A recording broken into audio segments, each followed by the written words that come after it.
Hello everyone, a Dvar Torah for you to take with you the Shabbos. The Torah in this week's parsha tells us that the land of Israel was a very sought-after land, and there were many kings that placed their kingdoms in Eretz Israel. They all crammed in, everyone wanted a piece. And there were the group, a allegiance of 4 kings, that had an ongoing war with a group of 5 kings, 4 against 5. The 4 ended up winning against the 5 kings. They became their servants to the 5 became servants to the 4. They rebelled for a long time, and then finally they had this really, really big war. And the 4 fought against the 5, and the 4 won. Among the losers was the kingdom of Sodom and Amorah, where Lot, Abraham's brother-in-law, lived. Lot was taken captive by the 4 kings. Abraham is told that his brother-in-law was taken captive. Abraham, with his small army of students, yeshiva guys, chase after the now very extremely powerful 4 kings and their armies, overtakes them, defeats them, and rescues Lot and his family from captivity. The Chachamim say that there was a miracle that happened to the king of Sodom, who was one of the losing kings in the process. The place where this big battle took place between the 4 and the 5 kings was a field where there were many almost like quicksand pits, or full of clay and muck, that if you got stuck in there it was almost impossible to get out. You would usually sink. And the king of Sodom, while he was fleeing, fell and got stuck into one of these pits, and he was unable to get out. And then the Chachamim say, our sages say, that Hashem made a miracle and rescued him from this pit. Why?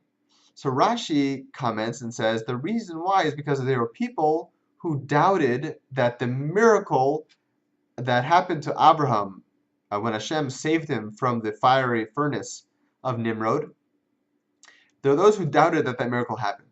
So Hashem made the miracle that the king of Sodom was saved from this quicksand pit. So people would say, oh, the king of Sodom was saved from quicksand, so that's probably true that Avram was saved from the fiery pit. That's what Rashi says. The Ramban says, I don't see the logical jump at all, and it doesn't seem to fit.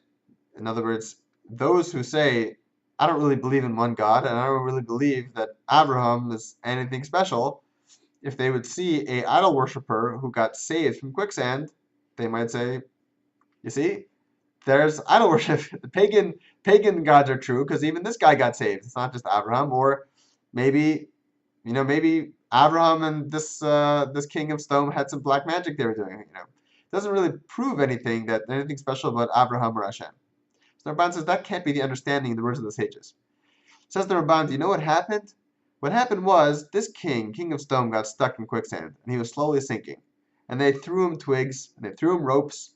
They tried dragging him out, and he tried kicking and crawling, and nothing helped. And he kept sinking. And he was going to sink, and there was nothing that anybody could do to help him. And then Abraham comes back from defeating the 5 kings, and he says, I'm going to give some honor to the king of Sodom. Where is he? Well, King of Sodom, he's quickly sinking in quicksand, and no one can get him out. We've tried everything. Ropes, branches, everything. So Abraham walks, and he finds the king of Sodom in the quicksand. And Abraham says, hi, I'm Abraham. I'm here to talk to you.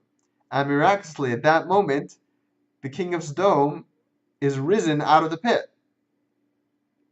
So it was clear to everybody who was there that it was only because of Abraham and the honor of Abraham that he was able to get out. So people said, oh, now we get it. We heard rumors. We heard stories that Abraham was saved from a fiery pit. We never believed it. We don't believe such Baba Misas. But once we saw with our own eyes that only when Abraham Avinu showed up to the pit where the king was sinking, somehow, miraculously, he just got lifted out of the pit. Now we see that Abraham is truly a special person. And now we believe the story that it was possible he was actually saved from a fiery pit. Have a great Shabbos.